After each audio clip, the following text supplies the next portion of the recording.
जय हिंद आप सभी को। बच्चों, आज हम जिस पाठ को लेकर आपके सामने प्रस्तुत हैं वो पाठ है कक्षा 12वीं की पूरक पाठ्य पुस्तक वितान का तीसरा पाठ, अतीत में दबे पांव। यह पाठ जैसा कि आपको स्क्रीन पे दिख रहा जो एक चित्र है वो, और पहली लाइन में इसका वर्णन है कि यहाँ हम मोहनजोदड़ो और हड़प्पा के बारे में पढ़ेंगे। वो मोहनजोदड़ो और हड़प्पा जो हमारी प्राचीन संस्कृति की, सभ्यता की शुरुआत की एक ऐसी तस्वीर है जिसने भारतवर्ष को प्राचीन सभ्यताओं में बहुत ऊपर के शिखर पर, ये कह सकते हैं शिखर पर स्थापित किया है। बहुत सारी चीज़ें जो हमें यहाँ से मिली हैं। खैर, ये सारी चीज़ें हम पाठ में देखेंगे। जो पाठ का शीर्षक है इस पर थोड़ी सी चर्चा हम पाठ के पहले भी और अंत में भी करना चाहेंगे कि पाठ का जो शीर्षक है बड़ा रोचक है, अतीत में दबे पांव। ऐसा लगता है कि हम कहीं किसी फ्लैशबैक में जा रहे हैं, कोई टाइम मशीन है जो हमें बहुत पुराने समय में लेके जा रही है। हमें क्या देखना है और अतीत में दबे पांव वाकई क्या है, लेखक ने ऐसा क्यों कहा है, ये बीच बीच में ऐसे वर्णन आएंगे जहाँ हमारा ये शीर्षक बिल्कुल सार्थक सिद्ध होता है। वहाँ पे उन स्थलों पर हम पुनः इसकी चर्चा करेंगे। तो अब हम चलते हैं पाठ की तरफ। इस पाठ की पूरी व्याख्या लाइन लाइन के हिसाब से, पंक्ति के अनुसार व्याख्या, इसकी कोई आवश्यकता इसमें नहीं है। ये सारी चीज़ें आपकी पढ़ी हुई हैं, पर इस पाठ में कुछ ऐसी चीज़ें हैं जहाँ पे इतिहास और साहित्य का मिला जुला रूप है। इतिहास को साहित्य के रूप में दर्शाया गया है, हमें उस रूप में इस पाठ को पढ़ना है। क्योंकि इस पाठ को इतिहास के रूप में, सामाजिक विज्ञान के रूप में आप सब ने पढ़ा है। मोहनजोदड़ो हड़प्पा के बारे में आप बहुत पहले से पढ़ते आ रहे हैं। Sindhu civilization, Indus valley civilization या सिंधु घाटी की सभ्यता जिसे आप कहते हैं, आप बहुत पहले पढ़ चुके हैं इतिहास के रूप में। यहाँ इसे साहित्य में देने के पीछे क्या उद्देश्य है? इतिहास जब साहित्य से जुड़ जाता है तो कितना रोचक हो जाता है, हमें कितना छू जाता है, कितना प्रभावित करता है। इस पुस्तक में इसे देने का उद्देश्य यही है। तो हम एक एक करके देखेंगे ऐसी पंक्तियों को, थोड़ी बहुत चीज़ें जहाँ पे जानकारियाँ दी गई हैं, विस्तार में दी गई हैं, छोटे छोटे प्रश्नों के आधार पर हम इस पाठ को भी देखते चलेंगे। यहाँ पे जो पहले पैराग्राफ में बताया गया है कि मोहनजोदड़ो और हड़प्पा प्राचीन भारत के नहीं, दुनिया के सबसे दो पुराने नियोजित शहर मतलब प्लान्ड, जिसे हम कहते हैं प्लान्ड सिटी, जैसे आजकल हम बनाते हैं। तो ये नियोजित शहर बड़ी प्लानिंग के साथ ही बनाए गए थे शहर। ये सिंधु घाटी सभ्यता के परवर्ती दौर, मैच्योर टाइम जो उसका था, जो डेवलप ऑलरेडी हो चुका था, विकसित, जिसे हम कह सकते हैं कि विकसित दौर का शहर है। बहुत सारे शहर खुदाई में जगह जगह पे मिले हैं।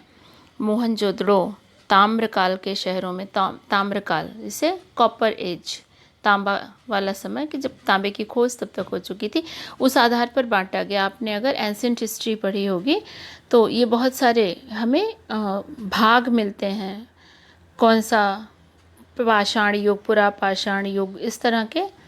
तो उसी में ताम्रकाल शब्द जो आता है, तो मोहनजोदड़ो ताम्रकाल के शहरों में सबसे बड़ा शहर है और बड़ा ख़ास भी है। बहुत सारी यहाँ पे खुदाई हुई, हमने सभ्यता के बारे में बहुत सारी चीज़ें देखी। हड़प्पा में खुदाई के समय बहुत सारी चीज़ें नष्ट हो गई। रेल लाइन के लिए वहाँ खुदाई हो रही थी तो बहुत कुछ नष्ट हो गया। बाद में हम जागरूक हो पाए कि वहाँ से कुछ चीज़ें हमें मिल भी पाई। तो मोहनजोदड़ो, यहाँ पे इसका जो नाम दिया है, मोहनजोदड़ो को का एक जो नाम है मुर्दों का टीला, ये मोहनजोदड़ो, मुर्दों का टीला, शायद सिंधी भाषा से संबंधित इसका ये कुछ नाम पड़ा होगा। ये मोहनजोदड़ो और हड़प्पा आज के समय में ये पाकिस्तान में पड़ते हैं। हालांकि सिंधु सभ्यता हमारी पूरी एक घाटी की सभ्यता थी, किसी देश की नहीं। पर वर्तमान काल में सिंधु सभ्यता के कुछ स्थल हमारे पास भी, जैसे गुजरात का लोथल और धौलावीरा, ये दो शहर, ये दो जगहें हैं, ये भी सिंधु घाटी सभ्यता का ही एक अंग मानी जाती हैं। तो यहाँ हम पढ़ रहे हैं मोहनजोदड़ो और हड़प्पा के बारे में कि ये इतना बड़ा शहर था। यहाँ की जो 5000 साल पहले ये आज के महानगर मेट्रो सिटीज़ के बराबर माना जाता था। तो ये सिंधु घाटी सभ्यता टीलों पे बनाई गई थी। यहाँ ये टीले निर्मित है, बनाए गए थे। टीला का मतलब मिट्टी पाट के या ईंटें और मिट्टी वगैरह पाट के ज़मीन से थोड़ी ऊंची जगह बनाई जाए और फिर उस पर घर बनाया जाए कि बारिश का पानी, बाढ़ का पानी घरों में ना पहुंच पाए। तो ये मानव निर्मित टीले थे, प्राकृतिक नहीं थे। ऐसे पे ये शहर बसाया गया था। यहाँ पे हमें एक गली दिखाई पड़ रही है मोहनजोदड़ो की। इसे देख के हम अंदाज़ा लगा सकते हैं कि दीवारें, ईंटें एक जैसी, कितनी साफ़ सुथरी, कितनी चौड़ी गलियाँ। आज भी हम एक विकासशील सभ्यता के दौर से गुज़र रहे हैं, विकसित होने की राह पे हैं, फिर भी अभी भी हमारे बहुत सारे शहरों में इसी पतली गलियाँ मिलती हैं जो आज के 5000 साल पहले हमें मोहनजोदड़ो में मिली है। मोहनजोदड़ो की गलियों में आप आज भी घूम फिर सकते हैं। ये खंडहर ऐसे हैं कि यहाँ हम बड़े आराम से चहलकदमी करते हैं। यहाँ की चीज़ें आज अजायब घरों में, अजायब घर यानी जो म्यूज़ियम्स हैं, संग्रहालय, अजायब घर इंग्लिश में हम म्यूज़ियम कहते हैं, हिंदी में संग्रहालय नाम है। तो म्यूज़ियम्स में पड़े हुए हैं, संग्रहालयों में पड़े हैं, लेकिन शहर अब भी वही है। अब ये जो पूरा पैराग्राफ है ये इतिहास को साहित्य से जोड़ने वाला है, इसे देख सकते हैं। शहर जहाँ था अब भी वही है। आप इसकी किसी भी दीवार पर पीठ टिकाकर सुस्ता सकते हैं। वह एक खंडहर क्यों ना हो, किसी घर की देहरी पर पांव रखकर आप सहसा सहम सकते हैं। रसोई की खिड़की पर खड़े होकर उसकी गंध महसूस कर सकते हैं। सिंधु घाटी के खंडहरों में, मोहनजोदड़ो के खंडहरों में जाने पर हम सिर्फ इतिहास की दृष्टि से अगर देख रहे हैं कि ये खंडहर हैं, ये टूट गए, यहाँ ऐसा था, वहाँ वैसा था, ये सब हमने बहुत पढ़ा है। यहाँ एक साहित्य के विद्यार्थी के नाते जो आप पढ़ रहे हैं, तो लेखक उस चीज़ को महसूस करने की बात कह रहा है कि जब इन शहरों में हम जा रहे हैं, इस खंडहरों में मैं घूम रहा हूँ, या आप यहाँ जाएंगे तो आपको लगता है कि शहर तो अब भी वही है, लोग यहाँ नहीं हैं, यहाँ की चीज़ें अब यहाँ नहीं रह गई हैं। लेकिन किसी दीवार पर पीठ टिकाकर अगर आप थोड़ा सा आराम करना चाहेंगे, रेस्ट करेंगे, तो उससे जुड़ी कई कहानियों की आप कल्पना कर सकते हैं। किसी टूटे हुए घर के दरवाजे पे पैर रखकर उसके अंदर प्रवेश करने के समय क्षण भर के लिए हम ये सोच सकते हैं कि हम किसी के घर में बिना आज्ञा के, बिना अनुमति के जा रहे हैं। जिन्हें पुरातत्व वालों ने कहा है, बताया है विभिन्न प्रमाणों के आधार पर कि ये इन घरों की रसोई रही होगी, शायद उस रसोई के खंडहर के पास, उस बनावट के पास खड़े होकर हम मोहरों में, चित्रों में देखे गए खाद्य पदार्थों और मसालों के आधार पर अपनी जो बिंब शक्ति है उसे जागृत करके हम महसूस कर सकते हैं, यानी कल्पना कर सकते हैं कि इन रसोइयों में क्या क्या बनता रहा होगा, कैसी स्थितियां रही होंगी, कैसी उस समय के कैसे दृश्य रहे होंगे जब ये सब कुछ जीवित था, लोग यहाँ पर थे। शहर के किसी सुनसान मार्ग पर कान देकर उस बैलगाड़ी की रुनझुन सुन सकते हैं जिसे आपने पुरातत्व की तस्वीरों में मिट्टी के रंग में देखा है। यहाँ की जो कुछ चित्र, कुछ मुहरें वगैरह जो मिली हैं, उसमें बैलगाड़ी के चित्र मिले हैं जिसमें बैलों के गले में घंटी भी बंधी है। दूसरी तरफ जब इन जो मोहनजोदड़ो की चौड़ी सड़कों पर जब हम खड़े हों और उस बैलगाड़ी को अपने दिमाग में बसा लें, सोचें कि यहाँ ऐसे ही बैलों के गले में घंटी बंधी हुई बैलगाड़ियाँ इन रास्तों पर चलती रही होंगी, क्षण भर के लिए हम आंखें बंद करके अगर अतीत में खो जाते हैं, कल्पना करते हैं, तो वो सब कुछ हमें जीवित दिखाई पड़ता है। चलती हुई बैलगाड़ियाँ, यहाँ के लोग, यहाँ का पूरा शहर एक चित्र की तरह हमारे सामने से निकल जाता है, जो हमने देखा नहीं है, सिर्फ महसूस कर रहे हैं। सच है कि यहाँ किसी आंगन की टूटी फूटी सीढ़ियाँ अब आपको कहीं नहीं ले जाती, वे आकाश की तरफ अधूरी रह जाती हैं। लेकिन उन अधूरे पायदानों पर खड़े होकर अनुभव किया जा सकता है कि आप दुनिया की छत पर हैं, वहाँ से आप इतिहास को नहीं उसके पार झांक रहे हैं। कितनी भावुक कर देने वाली, कितनी अनुभूति करने वाली ये पंक्तियाँ यहाँ पे हैं। और जैसा कि मैंने पाठ के शुरुआत में ही कहा था कि ये शीर्षक हमें इतिहास को साहित्य की दृष्टिकोण से देखने का मतलब बताता है। ये पाठ हमें बताता है कि अगर हमें अनुभूति है तो इतिहास को भी हम महसूस कर सकते हैं। इतिहास तो वही होता है जो बीत गया है, लेकिन हम उसे अपनी कल्पनाओं में, अपनी भावनाओं में, अपने बिंबात्मक शक्ति से हम उसे जगा सकते हैं। जैसा कि यहाँ पे बता रहे हैं, बहुत सारी पीछे जो उन्होंने कल्पनाएं की, आगे फिर उसी कड़ी में कह रहे हैं कि जब हम किसी आंगन की टूटी फूटी सीढ़ियों के पास खड़े हो रहे हैं, आप उन सीढ़ियों से ऊपर जाएंगे, थोड़ी दूर पे जाके सीढ़ियाँ टूट गई हैं, सारे ख़त्म हो गए हैं खंडहर। वो थोड़ी सीढ़ियाँ आपको आधी दूर तक ले जाएंगी, जहाँ से आप दूर दूर तक नज़र डालेंगे तो कुछ नहीं दिखाई पड़ेगा, सिर्फ खंडहर, चारों तरफ सिर्फ खंडहर है और ऊपर खुला आसमान है। कहीं कोई बंदिश नहीं, कोई दरवाज़ा नहीं, कोई ताला नहीं, कोई सीमा रेखा नहीं। लेकिन उन अधूरी सीढ़ियों पर खड़े होकर जब हम दूर दूर तक आसमान और ज़मीन तक देखेंगे तो हमको लगता है कि हम ऐसी जगह पे खड़े हैं जो दुनिया की छत है। दुनिया की छत का मतलब ये सबसे पहला वो साया है, सबसे पहली वो सभ्यता है जिसने हमारी एक पहचान बनाई है। हम उसकी सबसे ऊंचाइयों पर, सभ्यता की सबसे पहली ऊंचाई पर हम खड़े हैं और यहाँ से हम इतिहास को नहीं उसके पार झांक रहे हैं। इतिहास के पार झांकने का मतलब है, इतिहास वो होता है जो हमें प्रमाण के रूप में मिलता है। इतिहास का प्रमाण यही कहता है, जो चीज़ें मिली हैं मोहनजोदड़ो और हड़प्पा के बारे में, इतिहास हमें वो बताता है। लेकिन जब हम यहाँ पे खड़े होकर अनुभव करते हैं तो हम वो भी अनुभव कर सकते हैं जो इतिहास में नहीं है, जो हम यहाँ पे इस मिट्टी में, इस खंडहर में, इन दीवारों के, इन टूटी फूटी सीढ़ियों और छतों के पास खड़े होकर महसूस कर सकते हैं।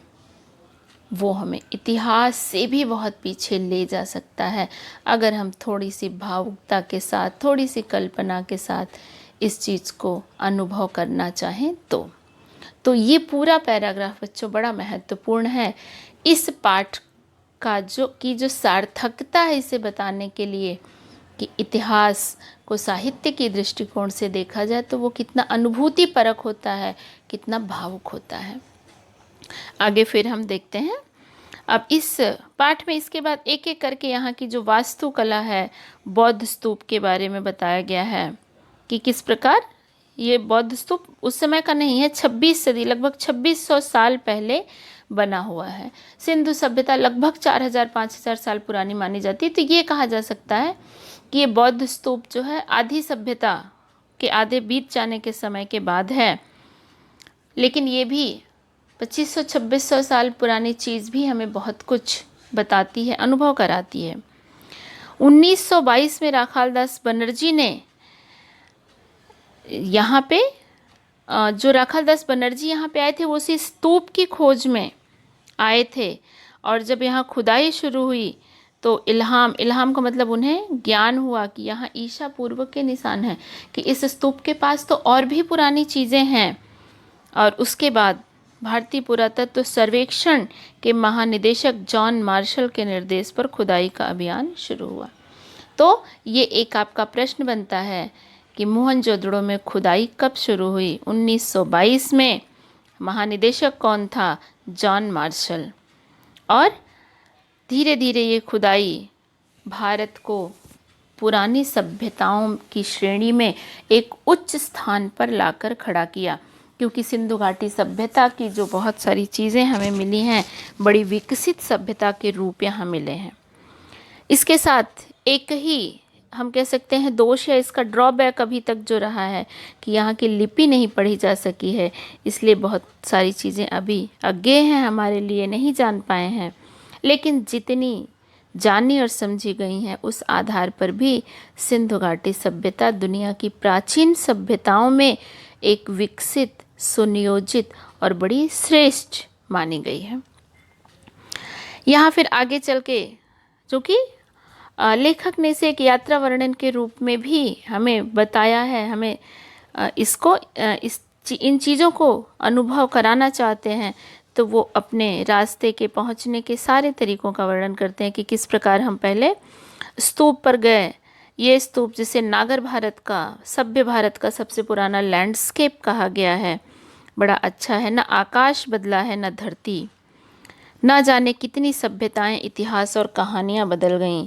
इस ठहरे हुए दृश्य में हजारों पल से लेकर पल भर पहले तक की धड़कन बसी हुई है। ये पंक्तियां पुनः हमें उसी अनुभूति में ले जाना चाहती हैं जो लेखक कह रहा है कि यहाँ जब हम आकर खड़े होते हैं तो महसूस करते हैं कि आकाश वही है, धरती वही है, कुछ नहीं बदला है। बदला क्या है? सभ्यताएं, इतिहास और कहानियाँ। आसमान और धरती वही है, ये दोनों स्थिर हैं, पर बीच में से कितनी सारी सभ्यताएं, इतिहास, कहानियाँ, पात्र, लोग आकर चले गए हैं। यहाँ खड़े होकर हम महसूस करें तो हमारी धड़कन भी यहाँ बस गई है, यानी हमारी धड़कन, हमारी गूंज भी इस वातावरण में समा गई है और हजारों साल पहले की धड़कनें भी यहाँ पे समाई हुई होंगी। महसूस करते हैं तो बहुत कुछ अनुभव हम करते हैं। इसे देखकर सुना जा सकता है। इस दृश्य को जब हम देखते हैं और अपनी इंद्रियों को जागृत करते हैं तो वो ध्वनियाँ, वो जैसे पीछे बैलों के गले की घंटी का, तो इस दृश्य को देखकर सुना जा सकता है, महसूस किया जा सकता है। और यहाँ इस चीज़ को महसूस करने के लिए यहाँ आना बहुत ज़रूरी है। सिंधु घाटी सभ्यता के स्थल को देखकर हम जो महसूस करते हैं, यहाँ पहुंचकर हम जो महसूस कर रहे हैं, वो किसी चित्र, किसी डॉक्यूमेंट्री, किसी फिल्म से हमें नहीं मिलेगा। लेखक बताते हैं कि किसी जगह के बारे में हमने कितना भी पढ़ सुन रखा हो, फोटोज़ देखी हो, डॉक्यूमेंट्री देखी हो, वृत्तचित्र देखे हो, लेकिन देखना तो अपनी आँख से देखना है, बाकी सब आँख का झपकना है। जैसे यात्रा अपने पांव चलना है, बाकी सब कदम ताल है। कि लेखक कहता है कि किसी चीज़ को देखने का मतलब होता है अपनी आँखों से सीधे उसे देखना। बाकी चित्र के माध्यम से और किसी माध्यम से देखना, वो तो सिर्फ एक अपने आप को समझाने जैसा होता है। ठीक उसी तरह जैसे यात्रा वो होती है जो हम अपने पाँव से करते हैं, पाँव से करते यानी वहाँ पहुँचते हैं हम। कदम ताल करना, आप जिम में जाते हैं, 10 किलोमीटर की साइकिल वहाँ पे जिम में खड़े खड़े चला लेते हैं, लेकिन जो आनंद 10 किलोमीटर साइकिल चलाने के बाद मिलता है वो वहाँ पे नहीं महसूस हो सकता। समुद्र की ऊंची ऊंची लहरों और उसकी गर्जन की आवाज़ आप डॉक्यूमेंट्री में देख लीजिए, फिल्मों में देख लीजिए, वीडियो में देख लीजिए, लेकिन समुद्र के किनारे खड़े होकर उसकी आवाज़ सुनना, उसकी लहरों की ठंडक को महसूस करना, उस रेत को महसूस करना, उनका भिगो जाना, अपने आप को महसूस करना, ये तो आप तभी अनुभव कर पाएंगे जब आप वाकई समुद्र के किनारे जाएंगे। तो लेखक वही कहता है कि जब यहाँ हम खड़े होते हैं तो हम उस सभ्यता को अनुभव करने की कोशिश करते हैं। आगे फिर वहाँ के मौसम के बारे में, वहाँ की जो वातावरण है, लेखक उन पे चर्चा कर रहा है कि ये मौसम जाड़े का था, दोपहर की धूप बड़ी तेज़ थी।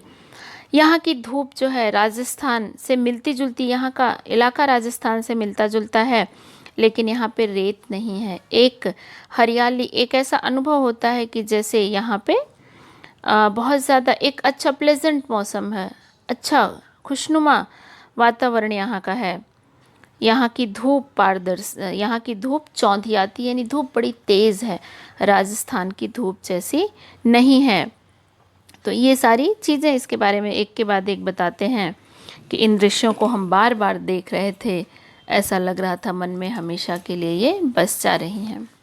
इसके बाद अब लेखक आता है एक एक करके जो इसका पुरातत्व के द्वारा जैसे सर्वेक्षण और जो खुदाई हुई कि किस तरह से इसे बांटा गया, किसे गढ़ कहा जाता है, ये जो स्तूप के बारे में यहाँ पहले बता रहे हैं, ये स्तूप का चित्र आपके सामने है। फिर आगे लेखक चलते हैं कि किस तरह से इसमें प्रशासनिक इमारतें, सभा भवन, ज्ञानशाला और कोठार है। यह अनुष्ठानिक महाकुंड भी जो सिंधु घाटी सभ्यता के अद्वितीय वास्तु कौशल को स्थापित करने के लिए अकेला ही काफ़ी माना जाता है। ये अभी तक बहुत कुछ बचा है, ज़्यादातर इमारतें उजड़ चुकी हैं। तो ये कुछ चीज़ें जो यहाँ पे महाकुंड मिला है, ये महाकुंड एक अकेला ही बताने के लिए काफ़ी है कि एक एकता वाली, जो यूनिटी वाली बात होती है, मिलजुल कर कुछ काम करने की परंपरा, ये हमारे देश की पहचान आज से नहीं है, ये हज़ारों साल पहले भी थी। मोहनजोदड़ो नगर नियोजन की अनूठी मिसाल है। इस शहर की जो प्लानिंग है, इसको देखा जाए तो हम कहते हैं कि कितनी सभ्यता उस समय कितनी विस्तृत थी। ये पूरा शहर ग्रिड प्लान में बसाया गया है। आज के जो सेक्टर, आज के जो हम वेल प्लान्ड सिटी बनाते हैं, जहाँ पे हम ग्रिड प्लान की बातें करते हैं, उस तरह से ये शहर बसा हुआ है। ब्राज़ीलिया, चंडीगढ़, इस्लामाबाद, तो ये सारे ग्रिड शैली के बहुत सारे शहर आजकल बसाए जा रहे हैं। आगे एक जगह चल के लेखक ये भी कहता है कि क्या चंडीगढ़ की प्लानिंग करने वाले ला कार्बूजिए ने शायद सिंधु सभ्यता से ये ग्रिड शैली को लागू करने की बात सोची हो। तो उस ऐसी सभ्यता पुरानी है। मोहनजोदड़ो की साक्षर सभ्यता सुसंस्कृत समाज की स्थापना थी कि मोहनजोदड़ो में साक्षरता थी, क्योंकि यहाँ पे लिखे पढ़े गए सिक्के मोहरे मिले हैं। ये बात अलग है कि हम उसे पढ़ नहीं पाए, लेकिन वहाँ साक्षरता थी। एक सुसंस्कृत कल्चर्ड सोसाइटी थी। नगर नियोजन और वास्तुकला भी यहाँ की अपने आप में अनूठी थी। आगे वो फिर बताते हैं कि किस किस तरह से यहाँ पे बस्तियाँ बसी हुई हैं। ये सब इतिहास में आपने पढ़ा होगा, और ये पाठ आप पढ़ेंगे तो वो शहरों की प्लानिंग कैसे की गई है, कहाँ बड़े घर हैं, कहाँ छोटे हैं, किन के बारे में पुरातत्व वालों ने क्या अंदाज़ा लगाया है, ये सारी चीज़ें इधर की बातों में की गई हैं।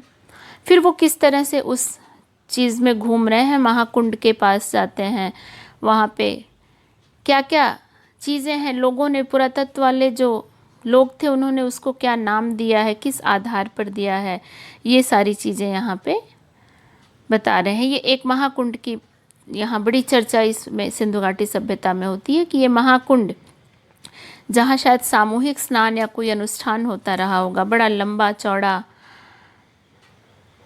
जिसमें अलग अलग स्नान घर भी बने हैं, एक दूसरे के सामने वो दरवाजे नहीं खुलते, कितने उस समय भी, यानी कितना सिस्टमेटिक सब कुछ बनाया गया था, कितना योजनाबद्ध तरीके से बनाया गया था। ये भी अपने आप में एक अनूठा उदाहरण है। पक्की ईंटों से का जमाव है, जिससे कुंड का पानी रिसे ना, और बाहर का गंदा पानी भी, अशुद्ध पानी भी कुंड में ना आए। तो ये सारी चीज़ें आज, वो जो इंजीनियरिंग हम कह सकते हैं कि उस समय की जो अभियांत्रिकी थी, आज से कम नहीं थी। 5000 साल पहले, 4000 5000 साल पहले इस तरह के कला का, इस तरह के ज्ञान का इस्तेमाल करना ही बहुत कुछ बताता है। नालियों का, ढकी हुई नालियों का प्रमाण मिलता है सिंधु घाटी सभ्यता में, यानी वो अपने स्वास्थ्य के प्रति, अपने हाइजीन के प्रति भी कितने सजग थे वहाँ के निवासी, वहाँ के लोग। ये यहाँ पे एक ड्रेनेज सिस्टम के लिए दिखाया गया है कि कैसे नालियाँ बनी हुई थी, ढकी हुई नालियाँ थीं। और आज का जो सीवर सिस्टम, थोड़ी सी बारिश में सारा का सारा सीवर सिस्टम डैमेज हो जाता है, जल निकासी का प्रबंध हमारा बर्बाद हो जाता है। ये बताता है कि हम 4000-5000 साल पहले भी कितने जागरूक थे। यहाँ की ईंटें, इसकी अपनी एक पहचान है। ढकी हुई नालियाँ और जो बना, यहाँ के जो भी उदाहरण मिलते हैं, ये इनकी सभ्यता को स्थापित करते हैं। आगे फिर लेखक वहीं आ जाता है कि हम महाकुंड के बाद हम गढ़ की तरफ जाते हैं। वो गढ़ जहाँ पे अनाज के स्टोरेज वगैरह रहा करते थे, तो कैसे बने हुए हैं ये सारी चीज़ें इनमें बताते हैं। ये आप ज़रूर पढ़ेंगे। पाठ का जो मैं पाठ के बारे में जो बातें करी, पाठ का वर्णन मुख्य रूप से इस बात को ध्यान में रख के कि पाठ में जो इतिहास की चीज़ें हैं, जो कुछ प्रश्न हैं, वो तो आपने इतिहास के रूप में इसे पढ़ा है। इसे सिर्फ इतिहास और साहित्य को कैसे जोड़ा गया है, उस दृष्टिकोण से ही मैं इसकी व्याख्या कर रही हूँ। और इसके जो कुछ प्रश्न आपको मिलेंगे, इस जो बहुत महत्वपूर्ण प्रश्न जो इस पे आ सकते हैं, उसे आपको अलग से PDF के रूप में दिया जाएगा। तो अब यहाँ पे उन सभ्यताओं की बातें करते हैं, क्या क्या उपकरण, क्या क्या चीज़ें यहाँ पे मिली हैं। वो सारी चीज़ें खुदाई में भी मिली हैं, कुछ सिक्कों और मोहरों के आधार पर भी इसकी बातें यहाँ पे की गई हैं। ये सभ्यता का तरयुग था जो धीमे धीमे सूखे में ढल गया। सिंधु सभ्यता नष्ट कैसी हुई, इसके बाद में भी अलग अलग कयास लगाते हैं।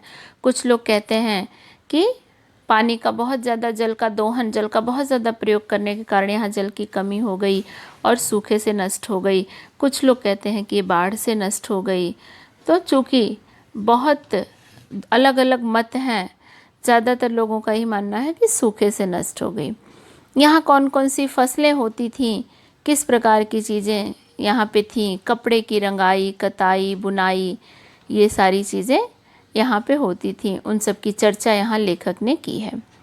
मेसोपोटामिया के शिलालेखों में मोहनजोदड़ो के लिए मेलुहा शब्द का संभावित प्रयोग मिलता है कि उन में जो कुछ वर्णन ऐसे आए हैं मेलुहा शब्द के उल्लेख के साथ कि व्यापार और अन्य चीज़ों की बातें, तो उन वर्णनों के आधार पर ऐसा लगता है कि शायद दूसरी सभ्यता वाले लोग सिंधु सभ्यता के लिए मेलुहा शब्द का प्रयोग करते थे। आगे फिर वो आ जाते हैं एक लंबी सी इमारत के अवशेष के पास, जिसके बारे में क्या क्या कयास, क्या क्या अंदाजे लगाए जाते हैं, उसकी चर्चा लेखक कर रहा है। फिर गढ़ की तरफ जाते हैं, रईसों की बस्ती, ये सारी चीज़ें, यानी नाम सभ्यता में नहीं दिया गया, बल्कि पुरातत्व वालों ने कुछ साक्ष्यों के, कुछ विचारों के और प्रमाणों के आधार पर इन चीज़ों को नाम दिया है। एक विशेष चीज़ यहाँ पे हल्का शब्द आया है। हल्का शब्द, हल्का का मतलब होता है एरिया, इलाका, एक पर्टिकुलर क्षेत्र। तो यहाँ पे जिन लोगों ने खुदाई की, कई जैसे जॉन मार्शल तो इसके महानिदेशक थे, लेकिन उसके साथ और भी बहुत पुरातत्व के अधिकारी इसमें जुड़े हुए थे, जिनको एक एक क्षेत्र बांट दिया गया था कि आप इस क्षेत्र को देखेंगे, आप इस क्षेत्र को देखेंगे, तो उस क्षेत्र को उनके हल्के के नाम से जाना जाता। जैसे DK का हल्का मतलब दीक्षित काशीनाथ का हल्का, दीक्षित काशीनाथ जिस खुदाई के स्थल की देख रेख कर रहे थे। तो इस तरह से उसे हल्कों में, उसे एरिया वाइज बांटा गया है कि कौन कौन कहाँ कहाँ पे ये काम करता था। किस तरह से यहाँ पे घर बनाए गए हैं, कोई भी घर सड़क पर नहीं खुलता, सड़क की तरफ किसी घर का दरवाज़ा नहीं है, बल्कि अंदर गलियों में है। अब यहाँ पे वही चर्चा करते हैं कि चंडीगढ़ में यही शैली कलाकार बूजिए ने इस्तेमाल की थी। क्या उन्होंने मोहनजोदड़ो से ये सब कुछ सीखा? कविता में से कविता निकलती है, कलाओं की तरह वास्तुकला में भी कोई प्रेरणा चेतन अवचेतन ऐसे ही सफ़र करती होगी कि कला में से कला ऐसे ही निकलती है। संभवतः हमारे अवचेतन मन में हमारा जो एक दिमाग है, हमारी सभ्यता है, तो कहीं ना कहीं हो सकता हमारे अंदर वो चीज़ें रही हो कि हम आज भी इसे प्रेफर करते हैं, इसे मान्यता देते हैं। फिर घरों में किस तरह से पानी निकासी का प्रबंध था, स्वास्थ्य के प्रति वो कितने सजग थे, ये सारी चीज़ें बताती हैं। अगली चीज़ जिस पे सबसे ज़्यादा नज़र फिर लेखक की जाती है, कुओं का प्रबंध। कुएं एक जैसे, कहीं पे कहता कि सिंधु घाटी सभ्यता में सिर्फ कुएं एक ऐसे हैं जो कि गोल हैं, बाकी सारी चीज़ें यहाँ पे चौकोर मिली हैं। यहाँ की मोहरें, यहाँ चौपड़ की गोटियाँ, सिक्के, सब कुछ चौकोर आकार में है। सिर्फ कुएं ऐसे हैं जो गोल हैं। यहाँ पे कुओं की संख्या लगभग 700 थी। आज के समय में ये कुएं कुछ इस प्रकार के हो गए हैं, यानी उसके चारों तरफ की मिट्टी निकल गई है और ये कुएं मीनारों के रूप में ऊपर की तरफ ऐसे निकले हुए हैं। फिर घरों की दीवारें बड़ी ऊंची और मोटी हैं, शायद यहाँ दूसरी मंजिल का भी प्रयोग होता रहा हो।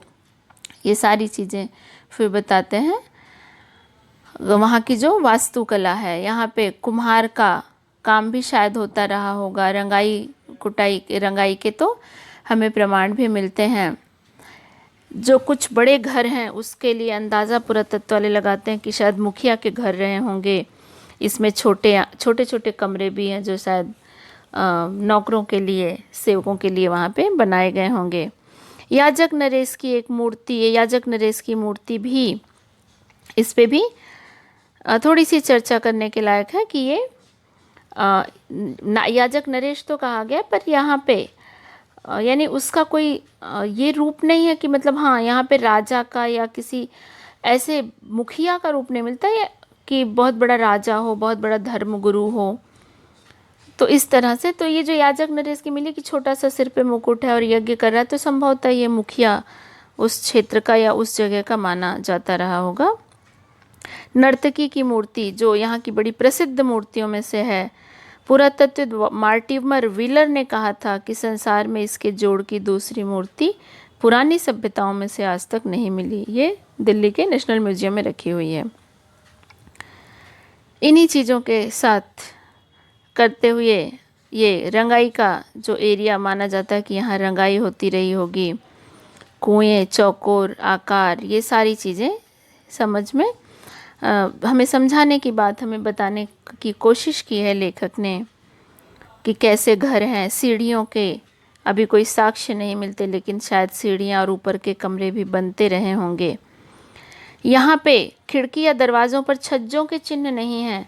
धूप या बारिश से बचने के लिए जैसे हम दरवाज़ों के ऊपर एक छोटी सी छत जैसे लगाते हैं, ऐसा कुछ नहीं है। तो क्या उस समय यहाँ पे तेज़ धूप नहीं रहती रही होगी? लेखक इमेजिन करता, कल्पना करता है कि आज तो यहाँ बड़ी तेज़ धूप है, आँखों को बिल्कुल बहुत ज़्यादा तेज़ लग रही है, लेकिन क्या उस समय नहीं लगती रही होगी? फिर खुद ही अंदाज़ा लगाता है कि नहीं, शायद नहीं रही होगी, क्योंकि मोहनजोदड़ो की मोहरों पर शेर, हाथी और गैंडा के चित्र मिलते हैं जो इस तरह की मरुभूमि में नहीं पाए जाते हैं। जंगल जैसे जो क्षेत्र होंगे, मैदानी इलाकों में पाए जाते हैं।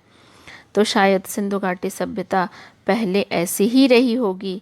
पानी की कमी से अब ये मरुस्थल जैसा हो चुका है।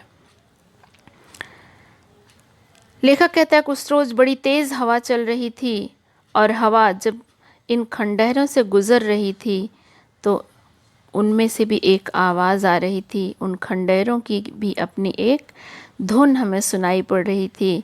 महसूस हो रहा था, ऐसा लग रहा था कि ये 5000 साल पहला पुराना घर नहीं है, बल्कि यहाँ अभी भी कुछ है। ये आवाज़ें, ये हवा की ध्वनियाँ हमें गूंज कर बता रही थी कि नहीं, यहाँ भी जीवन महसूस किया जा सकता है। लेखक कहता है कि किसी घर में जब हम जा रहे थे एक घर से दूसरे घर में, तो ऐसा लग रहा था जैसे किसी के घर में बिना बताए ही हम घुस रहे हैं, चोरी से आ रहे हैं। और ये सारी चीज़ें हम महसूस कर रहे थे उन खंडहरों को देखकर। साथ ही उनके प्रमाण और साक्ष्य जो मिले हैं उनके आधार पर भी हम कल्पना कर रहे थे, जुड़ रहे थे। लेखक कहता है यहाँ घूमते हुए राजस्थान और सिंध, गुजरात ज़रूर याद आता है, क्योंकि इसकी दृश्यावली बिल्कुल एक जैसी है। यहाँ घूमते हुए मुझे राजस्थान के कुलधरा की याद आई। कुलधरा के बारे में आपने ज़रूर पढ़ा होगा, जो राजस्थान के जैसलमेर के पास एक गांव है, जहाँ के बारे में प्रचलित है कि वहाँ के लोग रातों रात गांव छोड़कर चले गए और फिर वहाँ बसने नहीं आए। पूरे गांव का खंडहर ऐसे ही पड़ा हुआ है। तो वहाँ पे इस चीज़ को देखकर, कुलधरा भी लेखक का देखा हुआ है, वहाँ भी देखता है, तो दोनों में साम्य स्थापित करता है। दोनों को एक साथ रख के देखता है कि ये हमारे लिए खंडहर हो चुका है, इतिहास बन चुका है, पर कुलधरा हमारा वर्तमान है, उसे हम देख रहे हैं, तो उसके साथ हम जोड़ रहे हैं कि 1000 साल बाद शायद कुलधरा भी ऐसा ही हो जाए। ऐसा लगता है यहाँ के लोग कहीं गए नहीं हैं, गए हैं तो शाम तक लौट आएंगे। ये सारी चीज़ें वहाँ पे महसूस करता है जाकर लेखक कि किस प्रकार से यहाँ जो चित्र हमें मिलते हैं, बैलगाड़ियाँ चलती थीं, यहाँ के लोग उनका प्रयोग भी करते थे। आज के समय में ये रेगिस्तान में ऊँट चलते हैं, ऊँटों को चलाने के लिए अब रेलगाड़ी के ये हवाई जहाज़ के पहिए कहीं कहीं प्रयोग में आते हैं। तो इसका एक बड़ा अच्छा संयोग जोड़ता है लेखक कि आसमान के जहाज़ से रेगिस्तान के जहाज़ का गठजोड़, रेगिस्तान का जहाज़ ऊँट और आसमान के जहाज़ के पहिए का उस ऊँट गाड़ी में लगाना, ये बड़ा रोचक है। और यही चीज़ें बताती हैं कि जो साहित्यकार होता है वो कहाँ से कहाँ किस चीज़ को जोड़ दे और कब मिला दे, किस चीज़ का एक दूसरे के साथ संबंध स्थापित कर दे, ये कहा नहीं जा सकता है। फिर लेखक वहाँ का अजायब घर, वहाँ का म्यूज़ियम देखने जाता है, जहाँ ये बड़ा छोटा सा है और बहुत कम चीज़ें बची हैं। यहाँ की ज़्यादातर चीज़ें कराची, लाहौर, दिल्ली और लंदन के म्यूज़ियम्स में पहुँच चुकी हैं। यहाँ से लगभग 50,000 से ज़्यादा चीज़ें रजिस्टर्ड निकली हैं, पर वहाँ मोहनजोदड़ो के अजायब घर में बहुत कम चीज़ें हैं, लेकिन जो हैं वो सिंधु घाटी सभ्यता को दिखाने के लिए काफ़ी हैं। बहुत सारी चीज़ें उन्हें देखकर हम महसूस कर सकते हैं। क्या क्या चीज़ें मिली हैं, इनकी चर्चा यहाँ पे लेखक ने की है। लेखक कहता है कि यहाँ जो सबसे ज़्यादा चीज़ महसूस होती है कि इन चीज़ों में औजार हैं पर हथियार नहीं हैं। तो ये हमें ये भी बताता है कि सिंधु घाटी सभ्यता में यानी अनुशासन तो था, पर ज़बरदस्ती वाली बात, शासन वाली बात नहीं थी। अनुशासन था पर शासन नहीं था, ताकत के बल पर नहीं था, बल्कि मिले जुले रूप में अनुशासन था। चाहे यहाँ की नगर योजना हो, मोहरे, ठप्पे, पानी, साफ सफाई, सामाजिक व्यवस्थाएं, यहाँ का महाकुंड, यहाँ का की जो यज्ञशाला है, ये सब कुछ बताता है कि एक बहुत ही मजबूत लोकतंत्र यहाँ पे था। राज व्यवस्था या धर्म व्यवस्था बहुत बड़े आधार पर यहाँ पर नहीं थी। यहाँ प्रभुत्व या दिखावे का तेवर नहीं है, बड़प्पन वाली कोई बात नहीं। एक मिली जुली सभ्यता, एक बड़ा अच्छा लोकतांत्रिक रूप सा यहाँ पे दिखाई पड़ता है। ऐसा बड़े बड़े राजमहल, बड़े मंदिर, ऐसा कुछ नहीं मिला। जो भी है सब एक जैसा है। तो ये बताता है कि ये एक लो प्रोफाइल सभ्यता थी, जो छोटी तो थी लेकिन बड़ी महत्वपूर्ण थी। छोटी सभ्यता का मतलब सभ्यता का स्तर छोटा नहीं था, बल्कि जो लोगों का रहने का तरीका था, उनका स्टाइल ऑफ लिविंग, जो जीवन शैली थी, वो मध्यम वर्ग की थी। ये सिंधु घाटी सभ्यता न केवल सबसे बड़ा बल्कि सबसे समृद्ध शहर भी माना गया है। इसकी अनबूझ लिपि अभी भी बहुत सारे रहस्य छुपाई है, और जिस दिन पढ़ी जाएगी उस दिन शायद हम और भी किसी और सभ्यता की और किसी ऊंचाई पर जा पहुंचेंगे। सिंधु घाटी के सभ्यता के लोग बड़े सुरुचि और कला के महत्व को मानने वाले थे।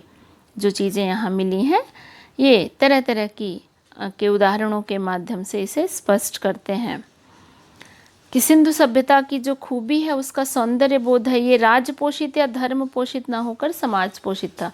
सिंधु सभ्यता के जो हमें लक्षण, जो प्रमाण मिलते हैं, यहाँ राजा या धर्मगुरु की बात ना हो कि एक समान समाज के ज़्यादातर उदाहरण मिलते हैं, और इसीलिए यहाँ सब कुछ इतना सुंदर लगता है, सब कुछ इतना अच्छा लगता है कि यहाँ क्या क्या चीज़ें मिली हैं। फिर से वापस उसी पे आ जाते हैं, म्यूज़ियम की चीज़ों पर। सुइयों के काम से यहाँ पे लगता है कि यहाँ भी कढ़ाई का काम भी होता था।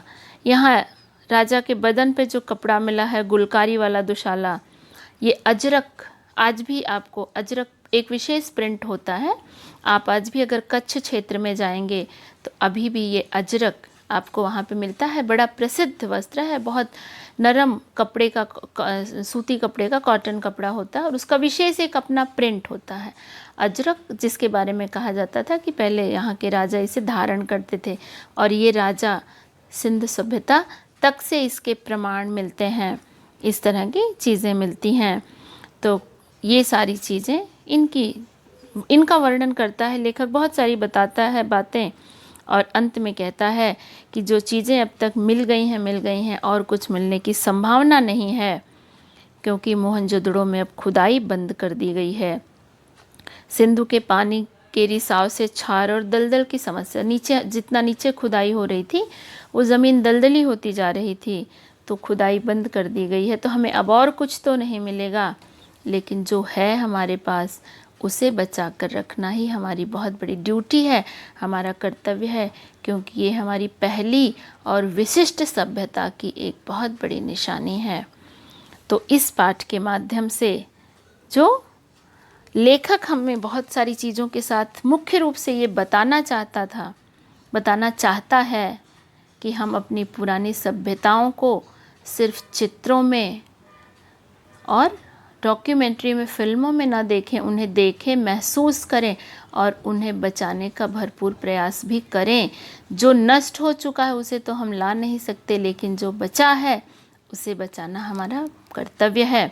हम सिंधु घाटी सभ्यता को देखने तो नहीं जा सकते, बड़ा मुश्किल है, लेकिन जो अभी भी हमारी पुरानी सभ्यताएं हैं, 500 साल 1000 साल पहले, ऐसी ऐतिहासिक जगहों पर जब हम जाते हैं तो बच्चों वहाँ पे जाके घूम के सिर्फ फ़ोटो खिंचा के उसे सोशल मीडिया पर पोस्ट करना हमारा उद्देश्य नहीं होना चाहिए।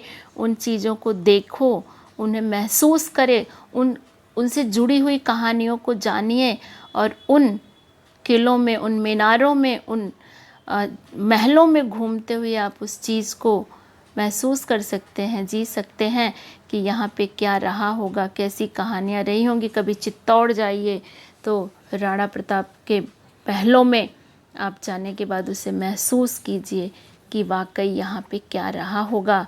तो इतिहास को सिर्फ जानने का नहीं, उसको समझने का, उसको महसूस करने का प्रयास कीजिए। यही इस पाठ के माध्यम से लेखक हमें बताना चाहता है।